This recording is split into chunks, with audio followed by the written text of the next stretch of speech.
من اكتر مشاكل بتواجه اي حد بيعمل دايت هو احساس الحلويات اللي بيكون مسيطر عليه طول الوقت، وده بيخليه يعك وما يقدرش يرجع يلتزم تاني. وعشان كده حضرنا مع بعض الجرانولا. طعمها لوحدها شهي جدا، بس كمان دلوقتي هنحضر منها مكونات بسيطة جدا وسريعة تقدر تخليها عندك في التلاجة طول الاسبوع. مش هتخليك تعك خالص، بالعكس هتقدر تاخدها معاك وانت نازل الشغل كسناك او قبل التمرين، او كمان تاخدها كوجبة عشاء. تقدر تغير في انواع الفواكه او اي حاجة من المكونات اللي عليها، طالما مكونات صحية وفي نفس الوقت اديتك احساس الحلو اللي انت محتاجه وحافظت على يلا بينا مجهودك. ندوقهم بقى. بسم الله. بصوا، عشان ندوق الحاجات دي لازم نقلب كده حلو، تقليبه حلوه كده، نجيب تحت وفوق مع بعض وناخد معاهم الفاكهه. بسم الله.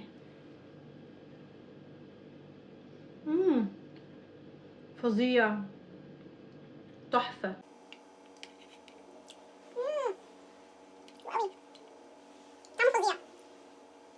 زبده الفول السوداني مديله طعم واو. تعالوا نشوف التاني. التاني حاطه فيه موز زبادي وفراوله وتوت، بس عاملاهم موز. تعالي كده نقلب تقريبا حلوه من تحت. نجيب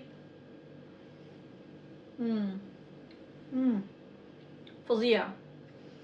بالنسبه لي التوت احلى بكتير عشان زبده الفول السوداني خطيره. جربوه بقى.